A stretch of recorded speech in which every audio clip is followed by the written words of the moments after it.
Good morning, everyone. Thank you so much for sharing in music. It has been a blessing. It's a pleasure and a privilege to be with you here at the Downsview Church. I was here for a seminar on one occasion, so I got to see the look of the sanctuary and to attend your building out back. But today is the first time that I have an opportunity to worship with you. And so it's indeed a privilege and a pleasure. I'd like to extend greetings on behalf of our president, Mansfield Edwards, and also our treasurer, Ulysses Gorn, and also my regrets for my wife, Elmira. She would love to be here today.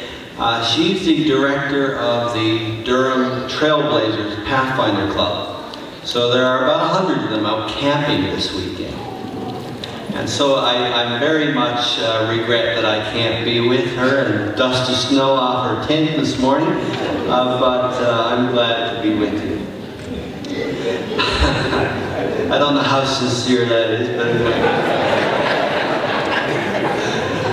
I hope that you folks are not in the habit of being done at noon. I hope that you'll give me a few moments at least to share a word or two with you this morning. The passage today that was shared with you, that was read this morning, is found in Mark chapter 2, verses 1 through 5. It is the story of the paralytic. Not so long ago, I was listening to a documentary, and the documentary was entitled The Great Break-In. It was a story about how the Valley of the Kings in Egypt was excavated and explored and so on. You remember the Valley of the Kings where all the Egyptian pharaohs were buried in these big pyramids and so forth, and how their graves were discovered and so on. Of course, in the early years, we're talking back to the time of Moses, 1,300 plus years before Christ. They would bury the pharaohs, and of course they believed that they would literally they would go to this paradise, and so they could take things with them. That's what they believed. And so when they were buried, of course they were buried with all kinds of treasures, with food, with all kinds of things for this journey on the magical River Nile. As a result, they became a popular object for those who were grave robbers. You know, they would try and find these tombs because inside there were usually jewelry and gold and special artifacts and all of these kinds of things. So they, in this documentary, portrayed how some of these tombs were broken into. Incredibly clever things these grave robbers came up with. Of course, these tombs were not simple. They were massive, and those who designed them would build all kinds of passageways that would lead to nowhere. You would break through one and be a cement wall in front of you, or a rock wall. And they were designed to be that way because they anticipated that some people would try to break into these. Some of the ways they found and got into these tombs were incredibly clever. They described on one occasion where these group of robbers had devoted themselves for about 9 months trying to find this place. They went all down the different passageways and tried to find out where this pharaoh was. And again, as I said, they would lead to blank places. But they discovered overhead there was a piece of stone that was different from all the other stone in the passageways. And they said, this is probably where it is. But the passageway was not particularly high. It was about 5 feet. And so back in that day, there was no modern engineering to accomplish this. The stone that they had placed above this particular hole or entryway above, this stone weighed about 20 tons. It was not a light piece of material. And how in this cramped little passageway with no modern engineering would they get up there? And what they did was they took something they had available to them, was called a battering ram. And they placed a pole, and the pole was just a few inches taller than the height between the stone and the floor. They put it in there, jammed it in there, and then they took a battering ram, and they would, 4 or 5 of them, hit the base of this thing until they could lift that big stone just a few inches. And when they got it up a few inches, they cleverly designed some rollers made out of granite. And they put the rollers in there, and then slowly they would shift back toward the stone until they had rollers under all of it. And then they just simply rolled it away. And they were describing these things, and of course the greatest find, they said of all, happened in 1922, when the British archaeologist Howard Carter broke into King Tut's tomb.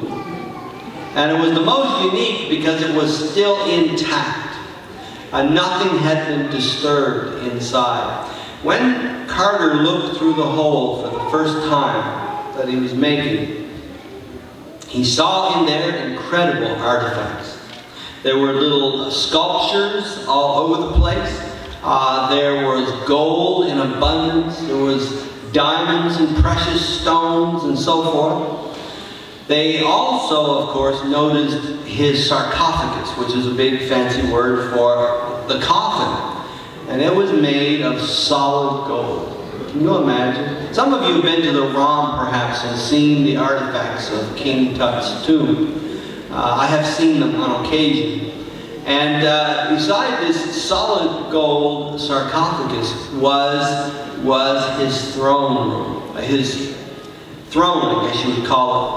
And it was a very interesting piece. That's why they called it such a great break-in. Because it contained his ivory throne, and it was overlaid with transparent gold. And so it was an incredible thing to behold. But you know what? There is another great break-in, one of far greater consequence and significance and meaning, and it is found, of course, in the parable of the paralytic. Another great break-in took place. The setting, of course, it says here in verse 1, and when he, that is Jesus, had come back to Capernaum several days afterward, it was heard that he was at home. Jesus, as you know, of course, was not born in Capernaum. He was born where? In Bethlehem. We'll soon be celebrating in another month. Maybe, well, the stores will start celebrating tomorrow. We'll hear Christmas music and all of that sort of thing. And all the gifts will be put up. And so they will be celebrating this great event. So he was born in Bethlehem. Where was he raised? Where did he grow up? In Nazareth. So why did it say that he was at home here in Capernaum? Well, you see, Jesus, just a short time earlier than this, began his public ministry. And the very first thing that he did was offer the good news of salvation, the gospel message, to his hometown. And the response was not a positive one. At Nazareth, they did not respond well. They said, oh, he's just a kid that grew up here. We've known him for years. He's nobody special. You know, we saw him at the post office and the grocery store and the confectionery store. There's nothing special about him. He's just a local fellow. And so they did not hear the message. They refused to believe the message. And it says that Jesus left Nazareth, and when he relocated, it was to Capernaum. Now, I had the privilege recently of going to Israel and to see all the sites and the villages and towns and so forth in that area. Now, Nazareth is on a hillside, and it is not very far from the Sea of Galilee. On the Sea of Galilee is one of these major towns called Capernaum. And so you could, if you position yourself in the right way, walk just a little ways away from the town itself, you could actually see Nazareth. It was not a long journey. It only would have taken a couple of hours, you know, to walk. And so he moved to Capernaum. Now, those who study these things, the archaeologists and so forth, are not certain whether Jesus actually had a home there in Capernaum, or whether he stayed with Peter. Peter's home was certainly in Capernaum. Jesus had a number of places that he would visit. When he went to Bethany, he had a home there with Mary and Lazarus. They had an apartment for him. When he went other places, he had apartments. So he may have been living with Peter in an apartment there, or he may have had his own home there. He may have relocated. So here he was. It says that it was noised abroad that he was at home. Jesus had just come back from a missionary tour. During this time, many healings took place. It was on this journey that the demons were cast out of the Gadarene. It was on this journey that Peter's mother-in-law had been healed. It was on this journey that the leper had been cleansed, and many of these great miracles. And so when Jesus came back home, everybody was paying attention as to where he was. If you've ever had a sick one, you realize that you will do most anything to try and help that person get well, especially if it is a child or a relative. And so this was no exception. When Jesus got home, they came from everywhere, bringing the sick, bringing the unfortunate, and so forth, in hopes that Jesus would heal them. This was the setting. So here Jesus is. He's with the disciples. It says also there, which is an interesting little aside. As a matter of fact, it would not have been mentioned except for it became significant a little later in the story. It says that among those who were there were Pharisees and doctors of the law. It would not probably have been mentioned except for the story that we're going to talk about over the next few moments together. Why they came? Probably, as always, to try and find the goods on Jesus. He was a competition, and so they wanted to find something against him, and eventually this, of course, led to the crucifixion of Jesus. But when he got home, amongst those who sought Jesus out, there was an individual who was paralyzed. The passage does not suggest whether he was paralyzed only from the waist down, or perhaps he was an invalid, or paralyzed even from the neck down. We don't know. All we know is that he was incapacitated. He did not possess the ability to move or be mobile or go anywhere or stand or be able to carry out any of the regular activities that most people do. He was paralyzed. Now, we don't know a whole lot about him. I can't tell you what town he was from. I can't tell you exactly how old he was. I can't tell you where he went to school. I can't introduce him like I was introduced this morning. But we do know some things about him. While we can't know it all, we don't know, for instance, how he came to be this way. We're not sure if it was an accident that led to this situation. As a pastor, and Pastor Dotton and Pastor Smith knows, when we visit the hospital, we see folks in all kinds of situations. On one occasion, I went to the hospital just at the Oshawa hospital there, and there was a young man in his early 20s who was paralyzed from the neck down. They had him in one of these beds that move every which way, and all kinds of feeding apparatus and all sorts of things. I was talking with him, and he shared with me that how this came to be was he went to a cottage with some of his, with a family who were friends of his parents and family. So he went there with them. And there was a dock, as there always is, you know, at these lakeside things. And it was evening, and they were getting ready for supper, and he just went down to the dock and thought, well, I'll have a little swim while I'm waiting. And didn't know this area. It was totally strange to him, never had been there before. And he saw a boat tied up on one side, so he he was in his shorts, and so he went and he jumped headfirst into the water, not realizing that the area where he jumped was built up with rocks. And about 3 inches below the surface was all rocks. And so he jumped headfirst into a pile of stones and left him in this situation. I don't know if this paralytic was this way because it was an accident or was it a genetic thing, you know, he was born that way. It does not really say so. But he obviously would have preferred to be mobile, to be able to get around, to go to the grocery store, to go visit your friends, to do the regular, everyday things that people do. He would have loved to have done that. But there was another side to this story also. It wasn't just the physical situation that caused him such grief.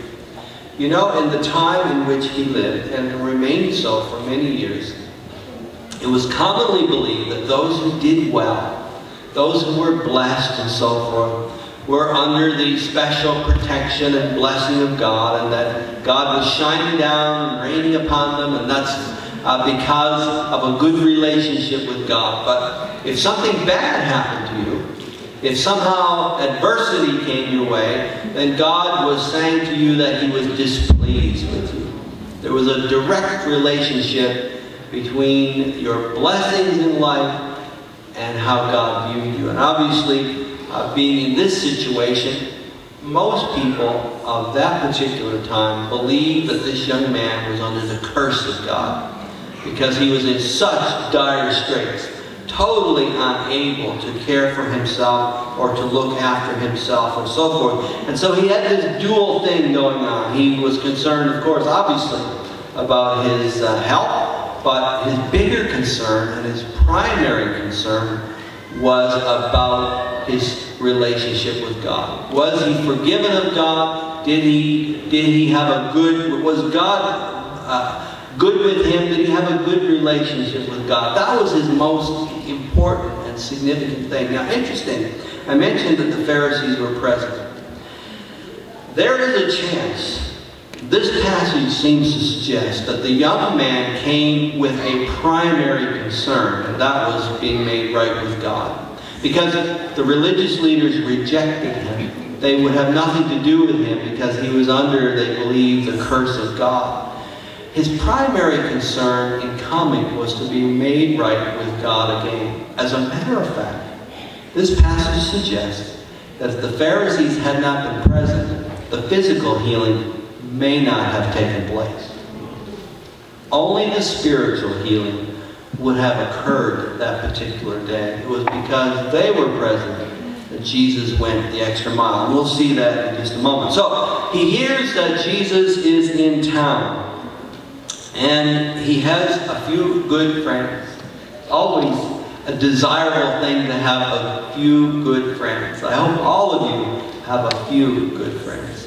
By the way, it says that unless you know 8 people reasonably well in your congregation, the likelihood of your staying is very much diminished.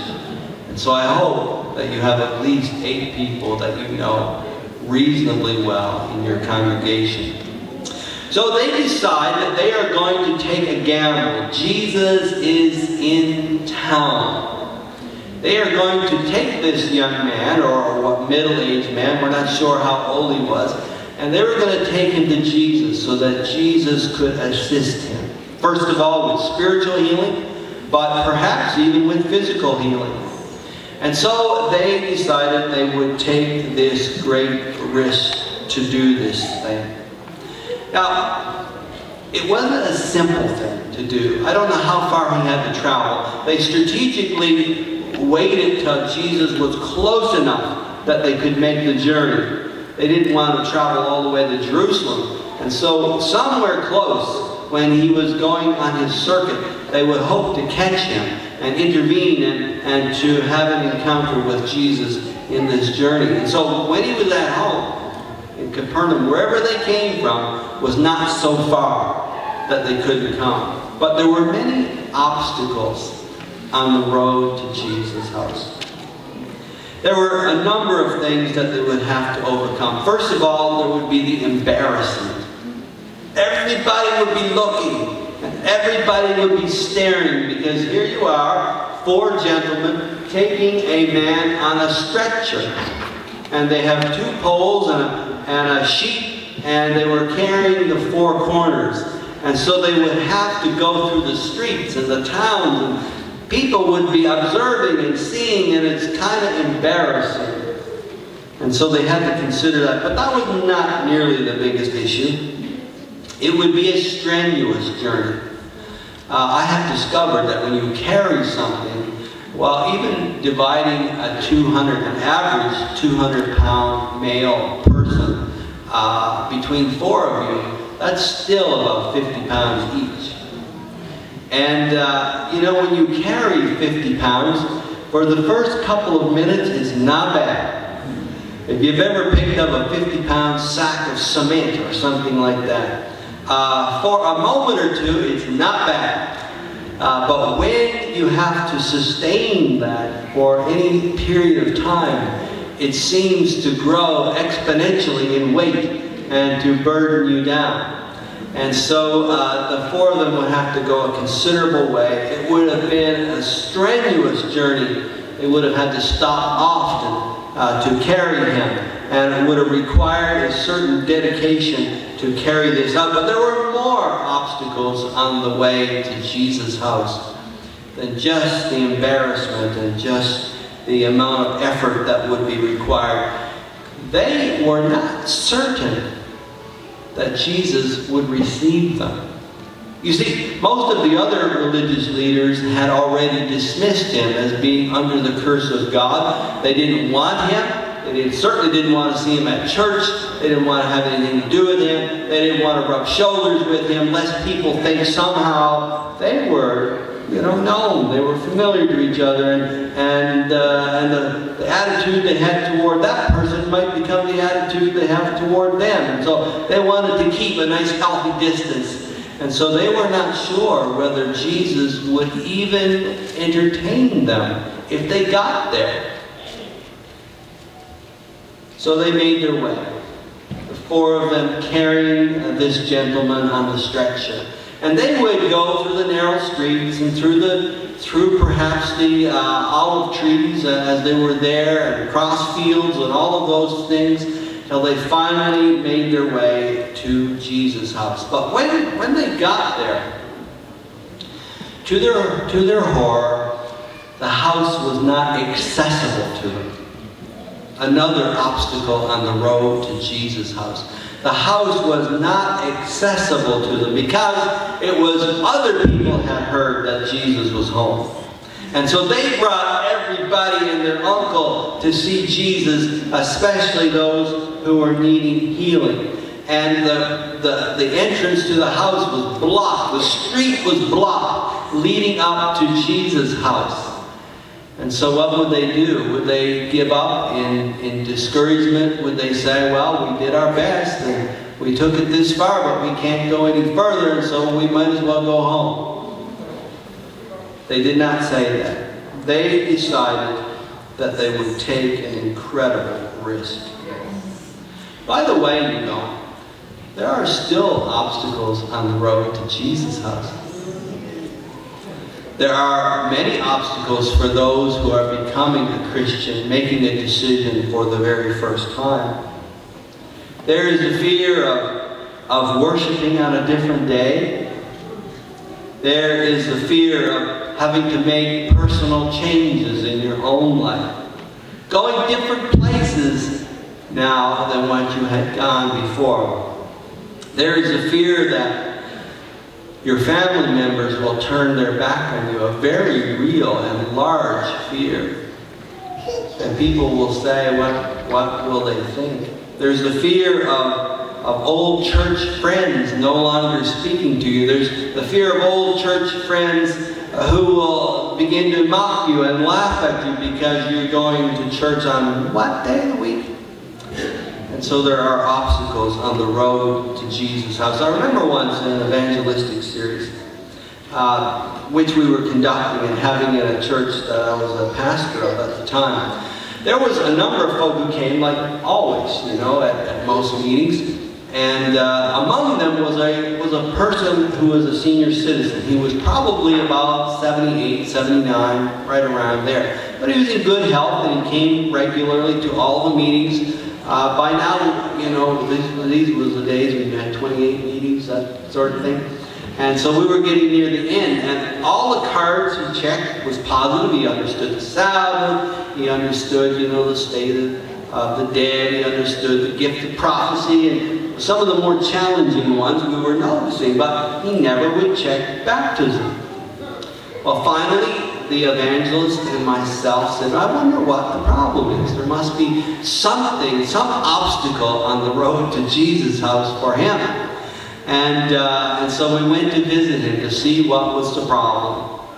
So we went in and knocked on the door, you know, went into his place. He was very cordial, as he had been each night. And so we sat in his living room. His wife had already passed away. And we sat in his living room.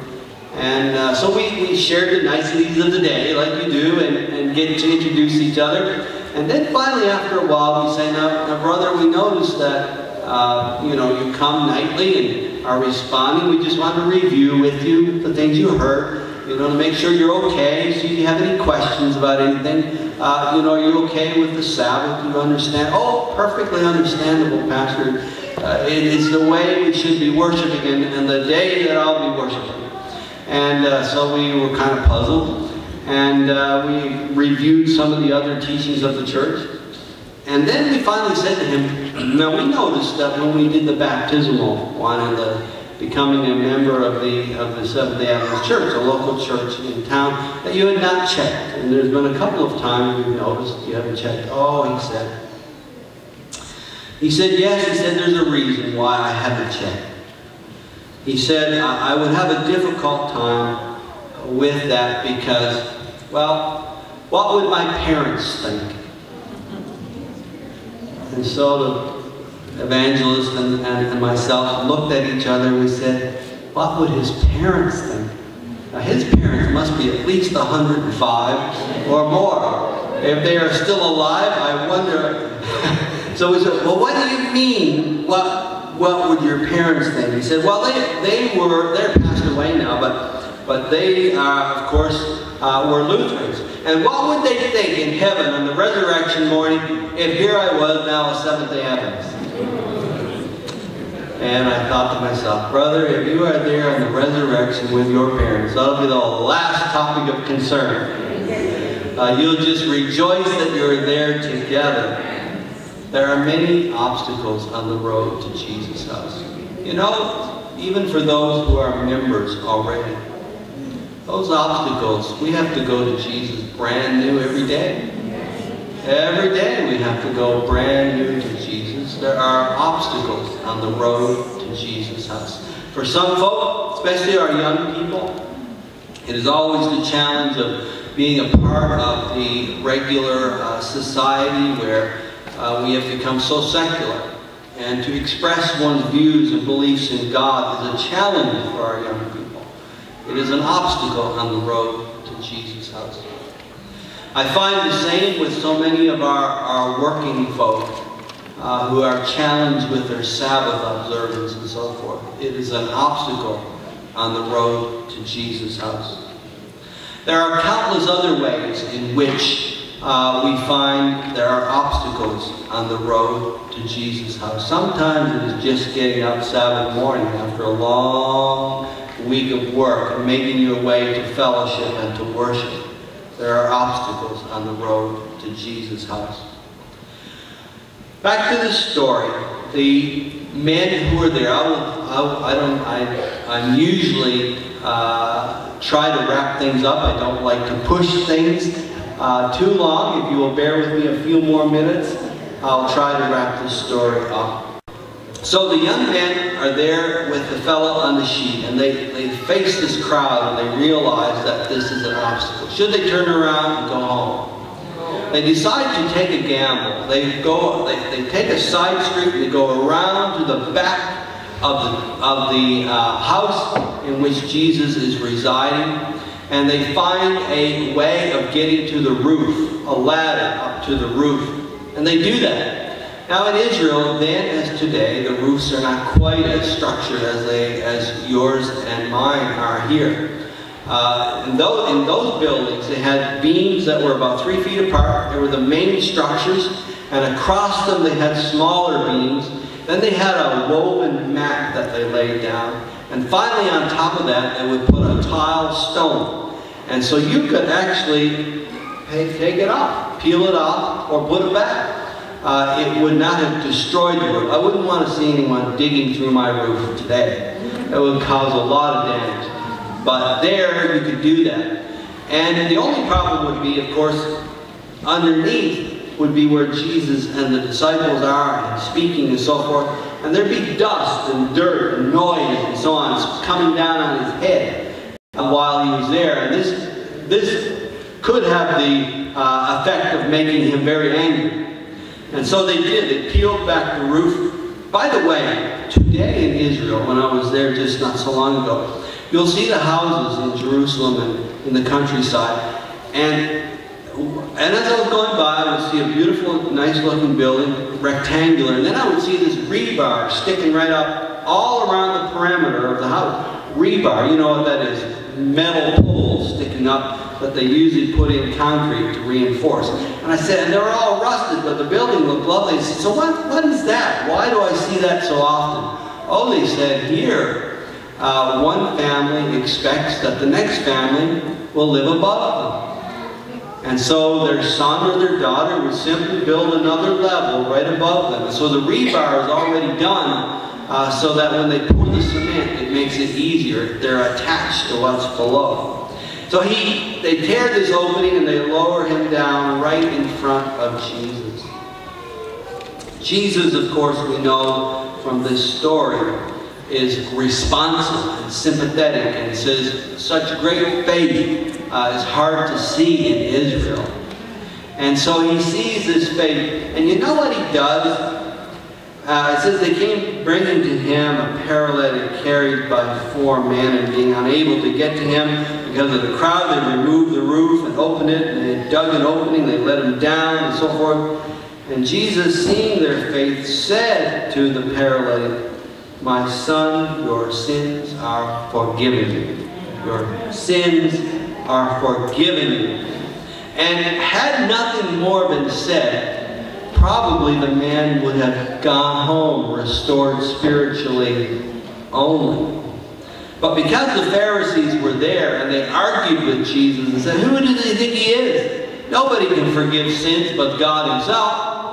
And so Jesus said to them, listen, which is easier to do? To say you are forgiven, or to bring this body back to a restored state? He said, here's what I'll do. So that you will know the one is true, I will do the other also. And had they not questioned, there's a good chance this man would have only gone, he would have gone home restored spiritually with no physical healing. And you know what? He would have been happy with that. He would have been happy because his primary need would have been met. He would have been restored in his relationship with God. But of course, both occurs. He is restored, he is blessed, and he does not go home on a litter. He walks home. The paralytic is restored, and he walks home. And you know, I don't know if you can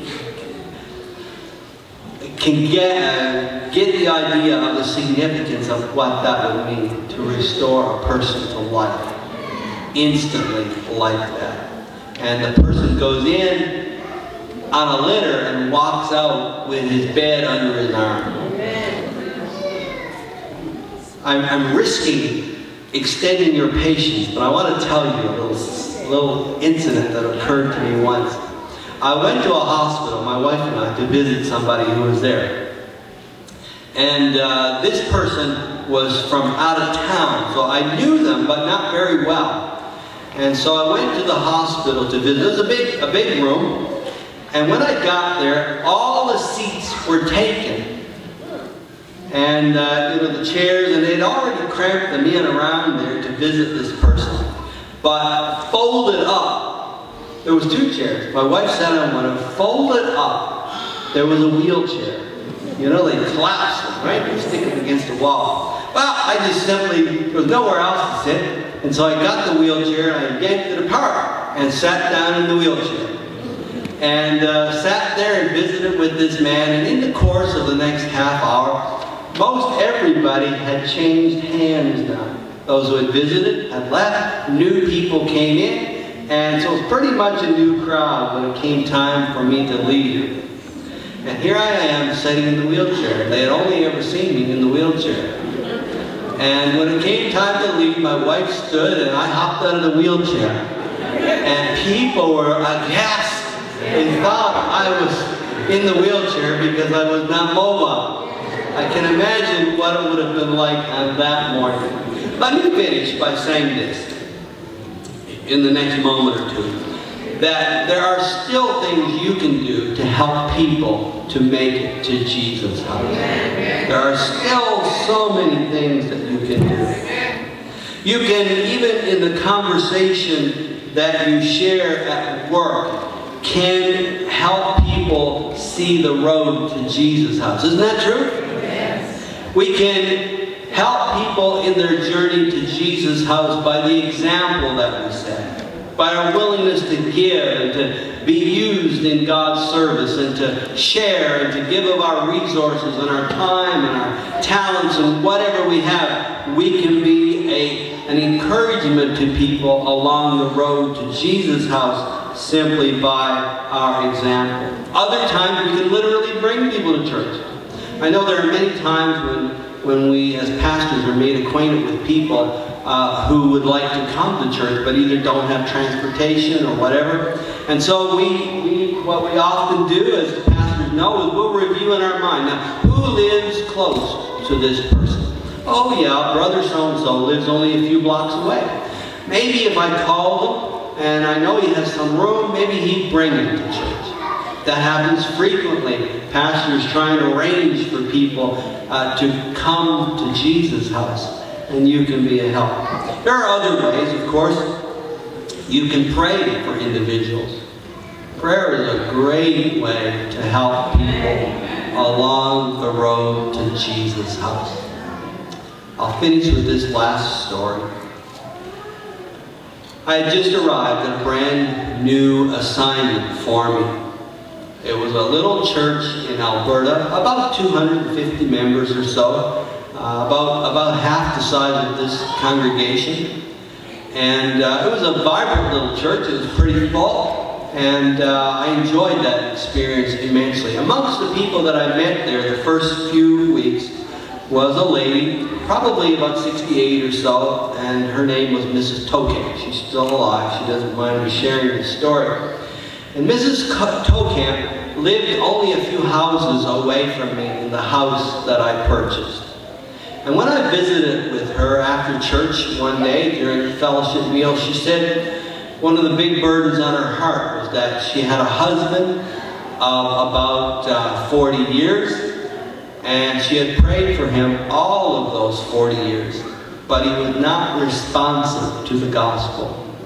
He had not responded, but she kept on praying for him, and she said, I will pray for him till the day I die. And I lived only a few blocks away. About the second week I was there, I was out for a walk, a stroll. It was beautiful as far as the weather that particular day. And so I decided I would go and walk by where Mrs. Tokamp lived and see where she lived. I like to get to know people. I try to visit all my members and know where they live and their circumstances and so forth. And so I walked by her house. It was a big two-story, an older home. Evidently they had lived there all their lives, and they probably were not the first owners. The fence was not one of these big, tall privacy fences. It was just a short thing about to my waist, which is only 2.5, no, about 3 feet, these picket fences. And it was a white picket fence all around. So it was a corner lot. I walked across the front, and I did not see, I wasn't planning to visit, I would have called. But I rounded the corner, and I was walking the side street, and the whole backyard was exposed because it was a corner street. And in the backyard was her husband. Now the rumors had gone around about her husband. that he was one of these big, burly guys that weighed about 260 and wore these bib overalls, you know, had muscles in places where I don't even have places. And he was just one of these big, strapping guys. And he was, you know, wore a hat, it's like a straw hat kind of thing, and looked like the kind of guy you didn't want to mess with. And so I debated to myself, should I even say good morning to this guy? I don't know what his reaction will be. You know, will he try to run you out of town, ignore you? What will the story be? Because I had heard that he had not darkened the church at the church doors and seemed to be a little antagonistic toward the church. So I decided to take a chance. She had prayed for him for 40 years. I decided to take a chance and sang good morning at least. What could he say? I was outside the fence. I wasn't even on his property. And so I said, good morning. And he looked toward me from whatever he was doing and kind of grunted under his voice. I guess it was good morning. I'm not really sure what he said. And so I said to him, I'm the new pastor at the Seventh-day Adventist Church here in Medicine Hat, where your wife attends. And I just live a few blocks over. He did not respond at all to that, just kept at what he was doing. His backyard was really a junkyard. He had collected everything for 40 years, I think. And so I noticed, though, that he had a couple old cars in the backyard. There was a 1958 Chevy Biscayne. And it was rusted now, of course, you know, it was not in pristine condition, but he had it. And there was another car from I don't know what it was, 48 or something like that. And so I said to him, just casually, I said, I see you have a couple antique cars here.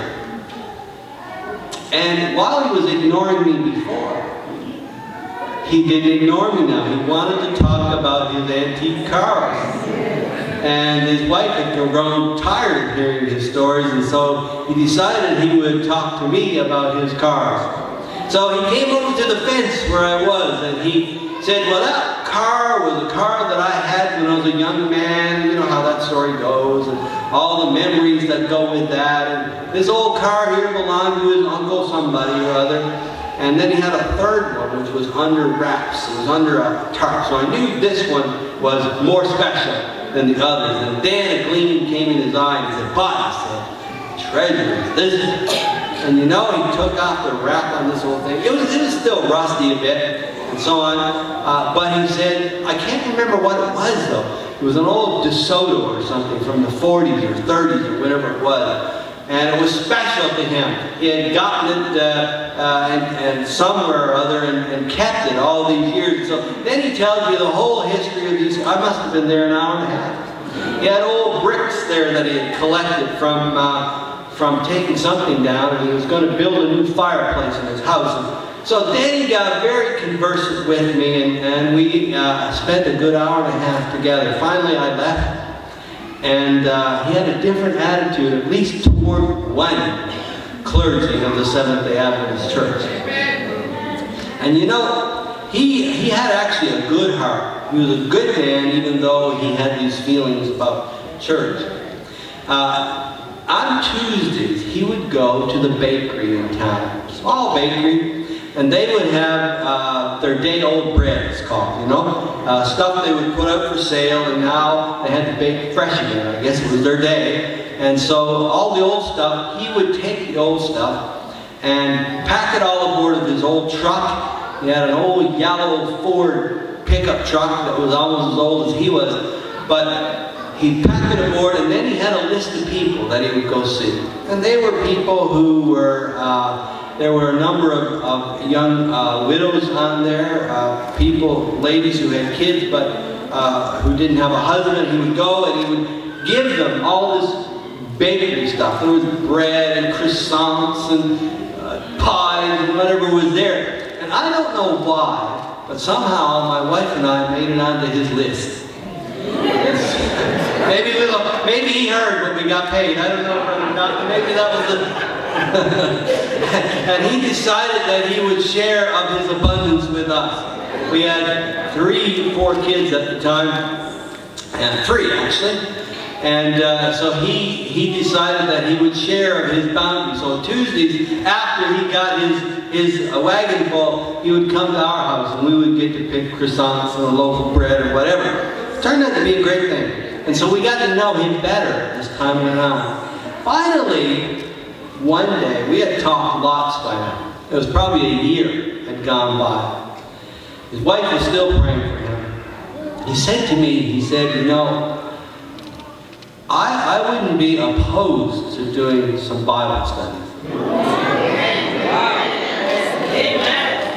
But he said, I'm conditioned.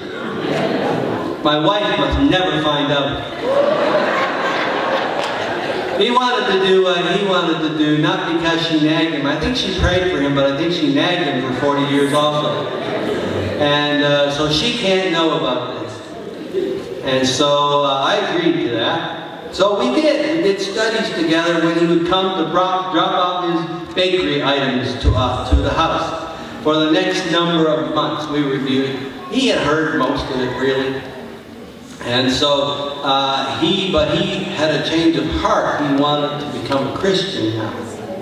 And so after a period of time he said, well, I think it is time now for me to be baptized. And so he came to church for a couple of Sabbaths, but not with his wife. He said to her, I'm going to church, but not because you're nagging me. He said, you go to church in your car, and I'll go in mine. He wanted people to understand that this was a decision he was making, and not her. He wasn't coming just because she dragged him to church. He was coming because of his own free will. So the day finally came for his baptism. He was a hunk of a guy. I mean, he was big and burly and strapping and tall. And so, you know, Pastor Dotton and Sister Smith, we usually go through this little routine explaining how the baptism thing works, right? Especially with big people, because if you're vertically challenged like I am, then you go through this extra carefully. And so you say, well, here's how it's going to work. The baptistry was on the side, not right behind, but on the side, about halfway up. And so I'm going to be facing the congregation. You're going to be on my left. I'm going to put up my arm. You put one hand over and one hand under, and I'll have a towel. And then, you know, I'll have a few words to say about our experience in the study. And then I'll say in the name of the Father, the Son, you know how that all works. And then I want you, it's imperative that you must bend your knees. Because otherwise you're so big, I may not be able to get you down and you might hit your head back there. So you have to bend down, let the water carry most of your weight so I can baptize you. That was all good. You understood? It's clear. So the morning came. The church had heard about this. I mean, everybody and his relative were there that morning because they knew the reputation of this guy. And they couldn't believe it, that this guy, this ornery guy, this antagonistic guy, this guy who had been prayed for 40 years was finally going to make a decision. His children came from Calgary and wherever to be there to see this spectacle. And so the morning came and we went up to the baptistry together. He wanted so much to be baptized that morning. And you know what? We went through all of what I've described. And I had, you know, the little explanation like you hear the pastors say. And then it came time and for him to be baptized. And I put my arm up and it came time. But he did not bend his knee. He stood there, his legs were like 2 telephone poles, immovable. And one thing he had neglected to tell me was that he was afraid of water. And so as much as he wanted to, and he wanted to, I mean, I did this little thing a couple of times, getting a little more aggressive each time, but couldn't move. In the congregation that morning, there was the pastor who had just retired and whom I had come to replace. I was in the congregation for about a year. He was a wonderful man, didn't cause me a moment of grief, didn't get on the board or anything after I came. And so he was in the congregation, and he knew this fellow for years. He had known this guy because he had been in this church for a while. And so, without hesitation, he came up in his suit, came around the back, took his coat off, threw it to one side, and got into baptistry with him. Even with him, I wasn't sure. So finally the time came, you know, and this other pastor was not inhibited or shy in any way. When the time came to baptize him and lower him, the guy just put out his leg and just kicked the 2 feet up. We both put him down, splowed in the water. The water came up over the baptistry, down into the sanctuary. But the church went into an uproar,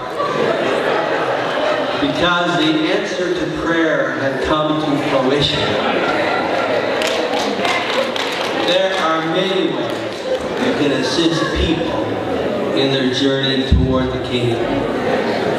You can help them by your example. You can help them by the word. You know what? Our young people, don't neglect them. Young men here, young ladies who come in here, who aren't yet elders and all of that, but say hello to them. Acknowledge them, recognize them, shake hands with them, so they know that you know who they are. If you don't know their name, find out. Get to know their name. All of those things are so important.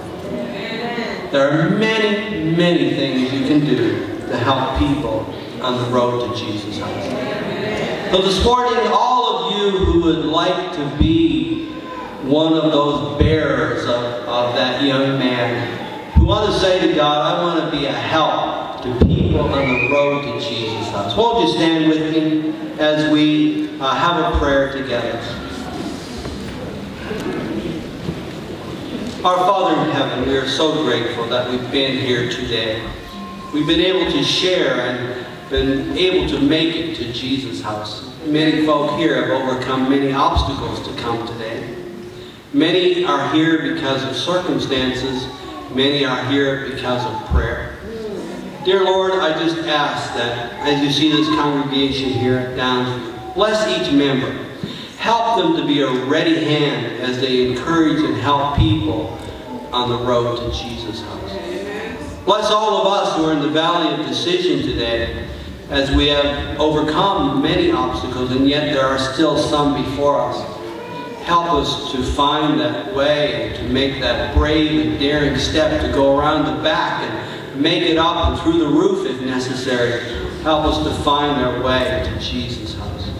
Bless this congregation today, I ask in Jesus' name. Amen. God bless you. You may be seated.